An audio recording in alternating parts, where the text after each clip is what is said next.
Dos corazones en Hungría de Bárbara Cartland, capítulo 2. Alita contaba con muy poco tiempo para llevar a cabo su plan. Le tomó casi 3 horas hacer sus maletas, lo que nunca había hecho sola. También tuvo que decidir cómo conseguir dinero suficiente para viajar. Como era de esperarse, solo tenía una pequeña cantidad de efectivo, destinada principalmente para limosnas en la iglesia, y era consciente de que necesitaría una fuerte suma para el viaje que tenía en mente. Existía solo una solución: las joyas que heredara de su madre. Como le encantaban, le permitieron usar algunas piezas como broches y brazaletes que guardaba en un cajón de su tocador. Las tiaras, collares y pendientes estaban en la caja fuerte. No podía tomarlas sin que se diera cuenta el mayordomo. Buscó entre las joyas y eligió un broche de diamantes que sabía que era valioso. Lo guardó en su bolso de mano. Entonces recordó que necesitaría un pasaporte. Tenía uno propio porque, poco después de la muerte de su madre, el duque había decidido que sería bueno para ella un cambio de ambiente. La llevó a Francia para visitar al conde de Soissons, que era un entusiasta propietario de caballos igual que él. Antes de partir, Lord Bucklington previó la posibilidad de regresar a Inglaterra a solicitud de la reina. Así que arregló que Alita tuviera su propio pasaporte, en lugar de solo incluirla en el de él. Era una carta firmada por el marqués de Salisbury, entonces ministro de Asuntos Exteriores. Era una suerte que no hubiera forma de identificar a la portadora, excepto que lo llevaba consigo. Alita había decidido que, una vez que estuviera en suelo extranjero, usaría un nombre falso. Era poco probable que, una vez que llegara a Hungría, nadie viera su pasaporte, excepto las autoridades. Reflexionó en lo que intentaba hacer. Era una osadía. Cuando su padre se enterara de ello, sin duda se iba a enfurecer. A la vez se dijo, a menos que tuviera mala suerte, podría regresar a casa antes que él lo hiciera. De esa manera no había razones de que él sospechara que no había estado de visita con unas amistades. La tía Jane llegó esa tarde a las 6 y se había ido a acostar de inmediato. Alita se alegró de escapar de una tediosa velada con la tía Jane, que solo se ocuparía de quejarse de su mala salud. Y de hecho, esa mala salud había resuelto el problema de Alita. La doncella de su tía se presentó para decir a Alita: «Me temo, milady, que la señora no está bien. Ha contraído un fuerte resfriado, así que la conduje a acostarse enseguida». «Fue muy sensato de su parte», respondió Alita. «Como es contagioso, no me gustaría que me diera también a mí». «Estará mejor en 1 o 2 días», comentó la doncella. Alita lanzó un suspiro de alivio. Ahora podía poner en práctica su plan.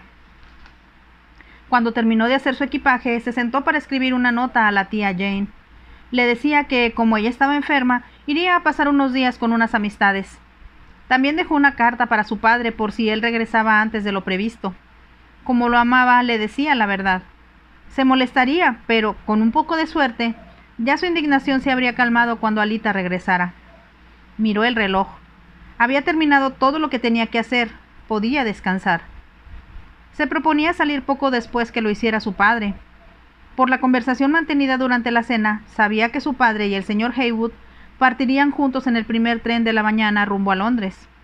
Eso le permitiría a su padre llegar a tiempo para tomar el vapor a Copenhague, que partía poco antes del mediodía. De no abordarlo así, sufriría un retraso de 2 días, lo que alteraría el programa que se había planeado para él en Dinamarca. Estaba tan entusiasmada y a la vez nerviosa que no pudo dormir. Cada hora encendía la vela para ver el reloj. A las 6 escuchó a su padre caminar por el corredor hacia la escalera. También escuchó cuando bajaban su equipaje. Él había insistido en que ella no acudiera a despedirlo. «Deseo que duermas hasta tu hora habitual, hijita», le dijo. «Además, debo reconocer que por las mañanas suelo estar de muy mal humor y no deseo que conserves ese recuerdo de mí durante mi ausencia». «Solo podría pensar en ti con amor», le aseguró Alita, «y en que eres el hombre más maravilloso del mundo». Su padre la besó. «Eres una buena niña y me siento muy orgulloso de ti. Estoy seguro de que Heywood tiene razón y serás todo un éxito en Londres». «Eso espero, papá», respondió Alita. Ahora que lo escuchaba partir, se preguntó si se indignaría con ella y por eso se negaría a permitirle que hiciera su debut en sociedad. Entonces comprendió que eso provocaría un escándalo. Así que se sintió segura de que cuando regresara, su aventura se mantendría en secreto. Regresaré antes que papá, de cualquier modo, decidió, y estoy segura de poder lograr que el señor Haywood me jure guardar el secreto. Se levantó para vestirse. Llevaba una considerable cantidad de equipaje, ya que en él incluyó trajes de montar, botas y sus mejores vestidos y sombreros. Tal vez llegaría a conocer a alguno de los aristócratas húngaros y deseaba mostrarse con su mejor aspecto. A las 6:15 salió de su dormitorio cubierta con una capa de viaje. A su sencillo sombrero había añadido un velo que perteneciera a su madre. Solo las mujeres casadas usaban velo, y pensó que sería un buen disfraz. No deseaba que el señor Haywood la reconociera hasta que el viaje estuviera un tanto avanzado. Mientras tanto se presentaría como una mujer madura que viajaba sola. Eso en sí ya era un riesgo. Cuando regresó de Francia sin su padre, fue escoltada por una doncella y un guía. Era él quien arreglaba todo para ella, así que estuvo protegida desde el momento en que saliera del castillo francés hasta que llegó a Ling. No obstante, ahora estaba decidida a que nada, por difícil que fuera, le iba a impedir llegar a Hungría. Los sirvientes la miraron sorprendidos. Ordenó a 2 de ellos que bajaran su equipaje y a otro que fuera a pedir un carruaje para que la trasladara a la estación. Como estábamos tan atareados anoche por el viaje de su señoría, le dijo, olvidé avisar que yo también saldría muy temprano a visitar a una de mis amistades. Sabía que eso se repetiría en toda la casa al descubrirse su partida. El carruaje estuvo listo enseguida. El duque siempre se ponía irritable si lo hacían esperar, así que la servidumbre estaba acostumbrada a obedecerlo con inusitada rapidez. El equipaje de Alita fue colocado en el vehículo. Solo hasta que uno de los sirvientes le abrió la puerta, le preguntó, ¿viajará sola, milady? Como es una distancia tan corta, respondió Alita, no merece la pena que lleve conmigo a una doncella. Al llegar a la estación supo que tendría que esperar bastante tiempo la llegada del siguiente tren, mas solo fueron 15 minutos. Como sabían quién era, le consiguieron un compartimento de primera clase donde colocaron un letrero de reservado. Mientras el tren iniciaba la marcha, Alita pensó con satisfacción que había librado el primer obstáculo. Ahora debía ser sensata al llegar a Londres. Contaba con poco tiempo para planear con exactitud lo que debía de hacer. Cuando llegaron a los suburbios de la ciudad, Alita ya tenía todo planeado en su mente. Sabía que no podía cometer ningún error, ni dejar de abordar el barco que zarparía a Tilbury a la 1 de la tarde. Un cargador le llevó el equipaje y le consiguió un carruaje de alquiler, y después de darle la propina, cuando él le cerraba la puerta, le indicó, «Dígale al cochero que me lleve al prestamista más cercano. Debe quedar de camino porque tengo que tomar el barco en Tilbury». El hombre la miró desconcertado, y dijo sonriente, «¿Así que se vino sin dinero?» «Sí, fue un gran descuido de mi parte, pero lo olvidé sobre mi tocador, así que, si no quiero perder el vapor a Ostend, tengo que empeñar mi broche». El hombre le hizo un guiño. «Eso le enseñará a tener más cuidado la próxima vez, señora». «Sin duda», admitió Alita. Cuando se detuvieron frente al negocio del prestamista, Alita se sintió aliviada al ver que tenía un aspecto respetable. Estaba en una calle muy tranquila. Bajó del carruaje y un tanto nerviosa, aunque no lo demostraba, se sintió mejor al ver que no había ningún otro cliente en el establecimiento. Un hombre de edad, con nariz ganchuda, estaba en el mostrador. «Buenos días», saludó ella.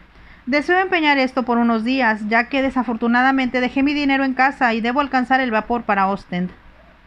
«¿Cuándo volverá?», preguntó el hombre con tono descortés. «Dentro de 10 días», afirmó Alita. «Le aseguro que no deseo perder mi hermoso broche, pero no puedo tampoco viajar sin dinero». El hombre observó el broche y le dio vueltas en su mano. Enseguida dijo, «Le daré 70 libras y serán 100 para desempeñarlo». Ahora comprendió que era muy poco, pero no podía discutir. «Lo aceptaré, siempre y cuando me prometa que no lo venderá en ese lapso. Perteneció a mi madre y no podría soportar desprenderme de él por mucho tiempo». El hombre la observó con mirada penetrante, como si se preguntara si ella decía o no la verdad, y de forma inesperada sonrió. «Le creo», afirmó, «pero para otra vez no sea tan descuidada. Las jovencitas como usted no deben acudir a los prestamistas». «Nunca lo había hecho», contestó Alita. y le agradezco mucho su ayuda, pero es muy importante que alcance yo ese vapor. El hombre abrió un cajón que parecía lleno de dinero y contó las 70 libras con cuidado. Las entregó a Alita, quien las guardó en su bolso de mano. Si va sola, le dijo él con tono paternal, cuide bien su bolso, hay muchos ladrones por ahí. Así lo haré, respondió Alita. Y también hay muchos otros pillos en los barcos, según he oído decir, continuó el prestamista, que como no pueden quitar el dinero a las jóvenes con las cartas, lo hacen a besos. Sus palabras hicieron que Alita se estremeciera. Después le entregó una nota con la cual podía desempeñar su broche. También la guardó en su bolso, que aferraba con fuerza bajo su brazo. Entonces le extendió la mano al hombre. Muchas gracias, dijo, y recordaré sus consejos. Hágalo, y en mi opinión, es demasiado joven para viajar sola. Alita le sonrió, pero sabía que tenía razón. Podría encontrarse con muchos problemas antes de lograr contar con la protección del señor Heywood. Sin embargo, sabía que sería un error terrible que él la viera antes que abordar el expreso que los trasladaría de Ostend a Viena. Ella los había oído discutir el viaje, aun cuando en ese momento no prestó demasiada atención. No se le ocurrió entonces pensar que haría algo tan arriesgado como unirse a él en el viaje. Cuando esa idea le surgiera en la mente la noche anterior, decidió que era algo que debía hacer. ¿Por qué iba a quedarse en casa a escuchar las molestas y constantes quejas de su tía, cuando debería estar viajando con su padre a Hungría para comprar los caballos con los que él deseaba deleitar a la emperatriz? No podría ir con él, mas ¿por qué no hacerlo con el señor Heywood? Desde el momento en que empezara a tramarlo, todo pareció caer en su lugar como un rompecabezas. Tenía que asegurarse de que el señor Heywood no la enviara de regreso a casa como una pieza de equipaje sobrante. Y eso sería imposible cuando ya estuviera en el tren camino a Austria. Al llegar al muelle vio el vapor. Era casi la 1 de la tarde y había mucha gente al abordar. Por fortuna no había señales del señor Heywood y de inmediato supuso que ya se habría embarcado. La invadió de pronto el temor de que a último momento encontrara que no había espacio disponible para ella. Bajó el velo del sombrero para que ocultara su rostro. También se colocó un par de espejuelos que su padre usara cuando visitó Suiza el año anterior. Al regresar a Inglaterra le había comentado: el sol brillaba tan intensamente sobre la niebla que me hacía daño a los ojos. El embajador suizo me aconsejó que usara estos anteojos ligeramente ahumados. Alita no había pensado en ellos hasta cuando estaba a punto de salir de su casa. Entonces recordó que estaban en un cajón y los puso en su bolso de mano antes de subir al carruaje. Ahora se sintió como si estuviera más protegida del mundo.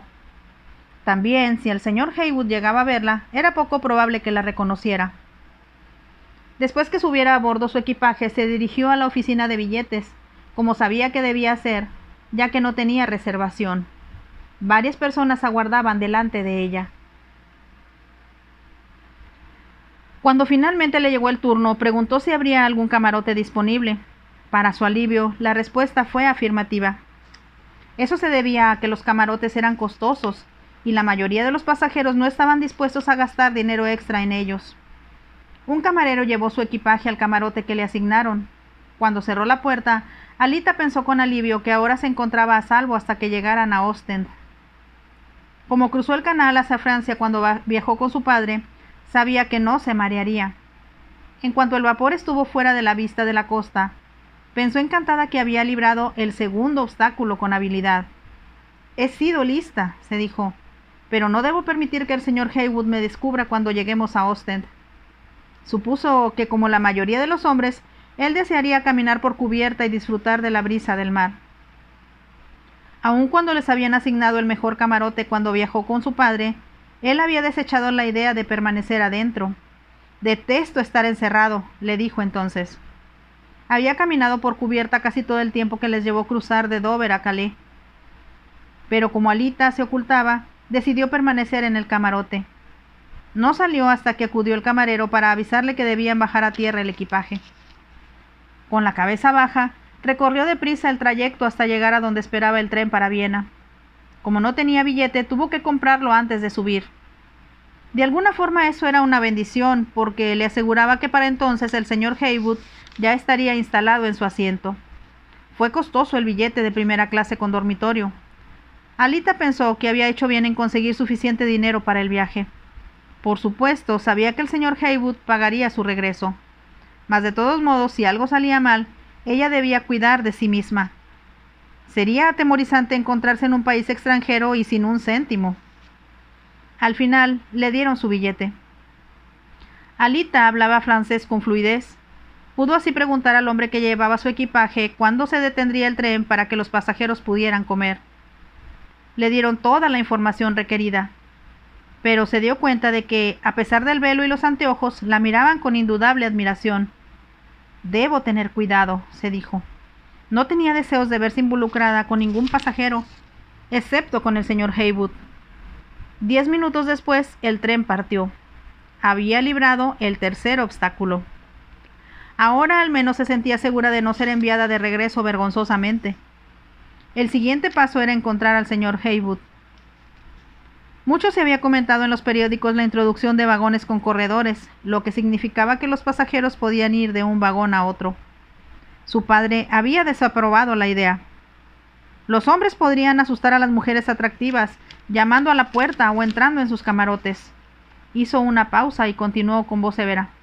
También era más fácil a los ladrones robar a un pasajero cuando esté dormido.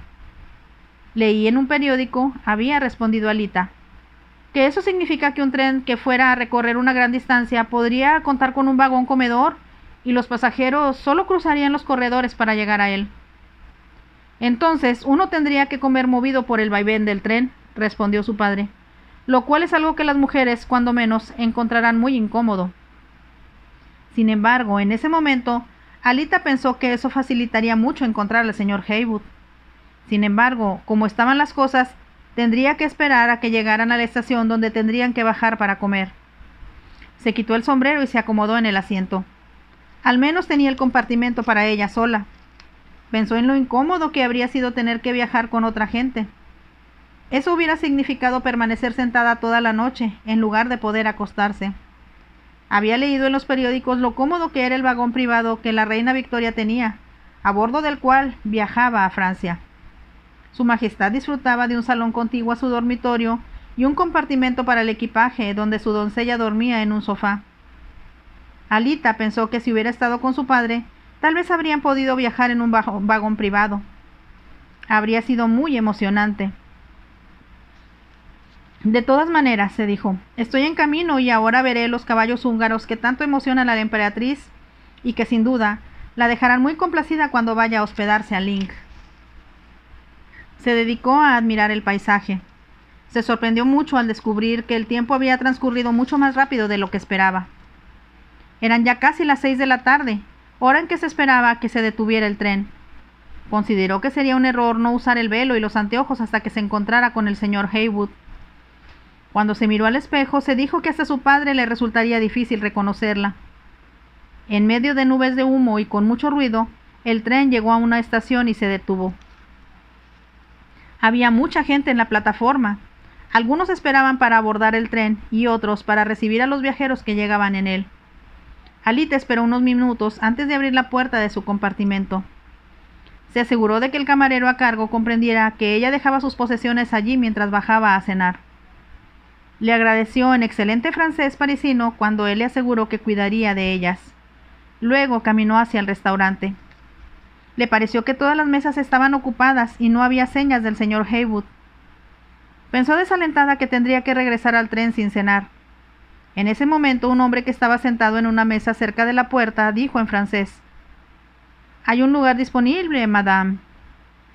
Alita se dio cuenta de que quien le hablara estaba acompañado por una pareja de edad. Parecían austríacos, pensó. Un tanto renuente, aún con la reserva de ver al señor Haywood, ella ocupó el asiento vacío. «Siempre es difícil encontrar lugar», comentó el hombre, «a menos que uno se arroje del tren antes que se detenga».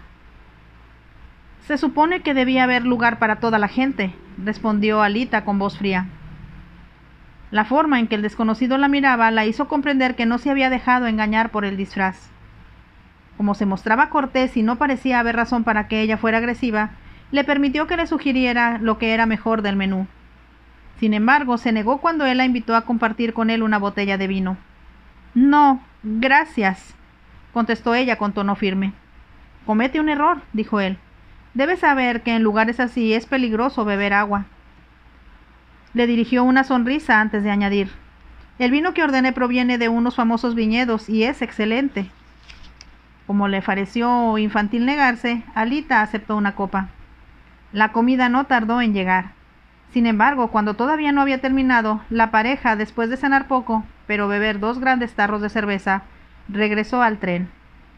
Ahora podremos hablar, dijo el francés. Cuénteme de usted, porque puedo observar, señorita, que a pesar de su disfraz es muy bonita. Alita se puso rígida. Estaba a punto de decir que no era señorita cuando se dio cuenta de que había pensado en todo, menos en ponerse un anillo de casada. Al quitarse los guantes para cenar, el francés se había dado cuenta de que no lo llevaba. Como ella no contestara, él se inclinó para estar más cerca. Hábleme de usted y permítame decirle que me resulta a la vez fascinante y misteriosa. Solo soy una viajera, señor, y como el tiempo avanza, estoy ansiosa por regresar al tren, respondió Alita. No se moverá hasta dentro de media hora, y yo quiero saber de dónde viene, además que me diga en qué compartimiento está. Algo en su modo de hablar hizo que Alita lo mirara con desconfianza. El hombre extendió la mano y se apoderó de la de ella. No pude conseguir dormitorio, aunque llegué retrasado, y ya no había, así que, ¿por qué no es generosa y comparte el suyo con el mío? Alita trató de zafar su mano, pero él la retuvo. Podríamos ser muy felices, dijo él con voz suave. En lo que de otra manera será un largo y aburrido viaje. La respuesta es no. Definitivamente no, señor, respondió Alita. Su intención era que su voz sonara firme, pero en cambio resultó juvenil y asustada. Los dedos del francés apretaron los suyos. La haré muy feliz, y cuando estemos a solas le diré lo hermosa que es y lo emocionado que estoy por haberla encontrado. Su voz denotaba una determinación que intimidó a Alita. Pensó que si regresaba a su vagón, él podría seguirla. Podría ser impotente para evitar que él entrara en su compartimento. Comprendió que en ese caso quedaría a su merced. Pensó con rapidez que podría recurrir al camarero. No obstante, el francés podría impedirle que lo hiciera. Su corazón golpeaba su pecho y la invadió el pánico. El camarero acudió con la cuenta, mas el francés no le soltó la mano mientras sacaba los billetes de su bolsillo y pagaba. «Prefiero pagar lo mío», dijo Alita. «No puedo permitir que lo haga», insistió el francés. Ella intentó de nuevo zafar su mano, pero él se lo impidió. Recibió el cambio del camarero, lo deslizó en su bolsillo y se puso de pie sin soltar la mano de Alita. Esta permaneció sentada, mirándolo, y ahora en verdad se sentía muy aterrada. La gente del restaurante salía hacia el tren. En unos minutos, Alita tendría que regresar a su compartimento. El francés se pensó a tirar de ella para que se pusiera de pie.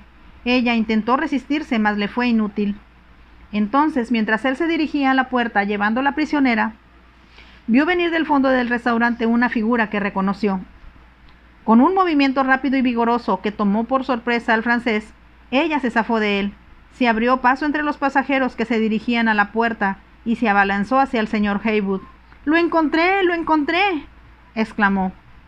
El señor Haywood la miró estupefacto antes de decir: «Lady Alita, ¿qué está usted haciendo aquí?». En ese momento el francés llegó junto a ellos. La tomó del brazo, evidentemente sin haberse dado cuenta de que ella hablaba con el señor Haywood. «Vamos, no puede escapar de mí, y no vuelva a intentarlo». «Váyase y déjeme en paz», exigió Alita. Se daba cuenta de que el señor Haywood era mucho más alto y fuerte que el francés, quien era un hombre bajo y delgado. Tomó del brazo al señor Haywood, quien pareció percatarse de lo que sucedía, y le preguntó en inglés: «¿Quién es este tipo? ¿La está molestando?». «Haga que se vaya, por favor, que se vaya», suplicó Alita. Sin embargo, no hubo necesidad porque el señor Haywood interviniera. El francés había comprendido que estaba derrotado. Se volvió y se abrió paso hasta desaparecer entre la gente que salía del vagón comedor.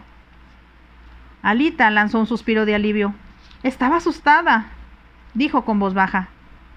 «¿Quiere decir que viaja sola?», preguntó el señor Haywood. «No comprendo». «Quise venir a Hungría con usted, ya que papá no pudo hacerlo. Y yo no había tenido ningún problema hasta que ese francés me habló». Debe estar loca para arriesgarse de esa forma, exclamó el señor Haywood. ¿Tiene un compartimento para usted sola? Tengo un dormitorio. Ella se dio cuenta de que él fruncía el ceño y estaba muy indignado. Para entonces ya habían llegado a la puerta del restaurante. ¿En dónde está su compartimento?, preguntó el señor Haywood.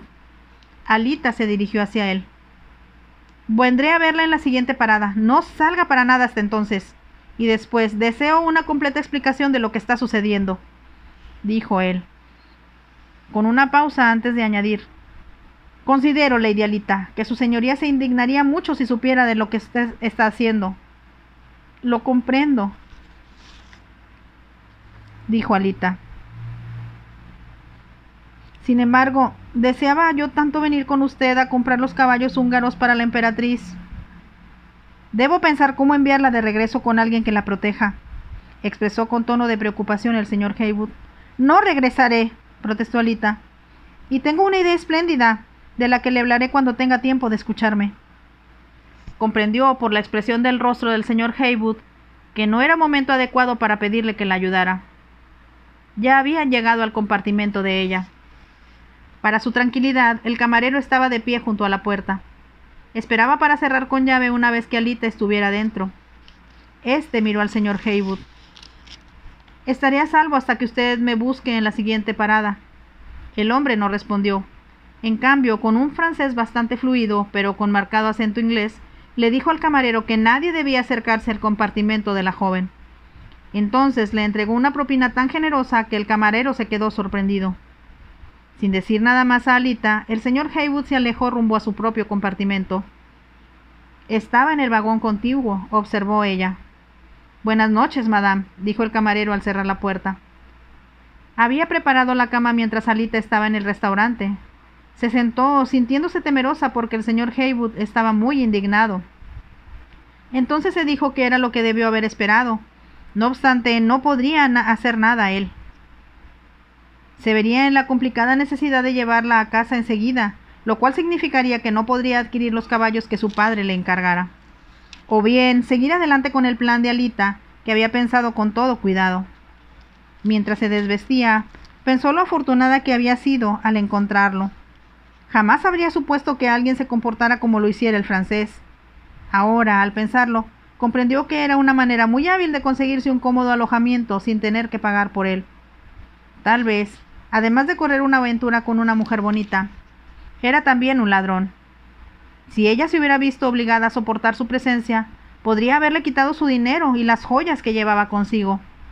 Ahora podía entender por qué el señor Haywood se había horrorizado al saber que viajaba sola.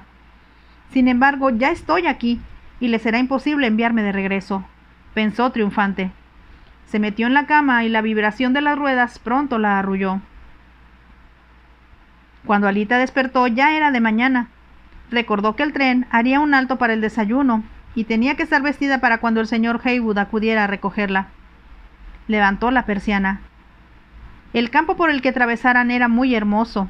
Se veían altas colinas a la distancia, bosques y anchos ríos. Deseó saber con exactitud dónde estaba y, lo que era más importante, cuándo llegarían a Viena. Se vistió, pero quitó a su sombrero el velo. También guardó los anteojos. El sol brillaba y pensó que no necesitaría la gruesa capa con la cual viajara el día anterior. Sacó una chaquetilla corta adornada con piel en las orillas. Sabía, aunque solo tenía un pequeño espejo para mirarse, que se veía muy elegante. Tenía la esperanza de que el señor Haywood la admirara de nuevo. Entonces quizá no seguiría tan enfadado como lo estaba la noche anterior. Su vestido, a la última moda, estaba drapeado al frente y atrás tenía un pequeño polizón. Comprendió que cualquier mujer se daría cuenta de que era un modelo adquirido en París. Cuando lentamente entró en la estación, sintió de nuevo temor. Tal vez el señor Haywood estaría tan indignado por su comportamiento que solo pensaría en que ella era la hija de su padre y que debía viajar correctamente resguardada por una acompañanta, además de llevar consigo una doncella y un guía. Fin del capítulo 2 de Dos corazones en Hungría, de nuestra autora favorita, Bárbara Cartland. Si les gustó, por favor déjenme su like y nos vemos en el siguiente capítulo. Bye.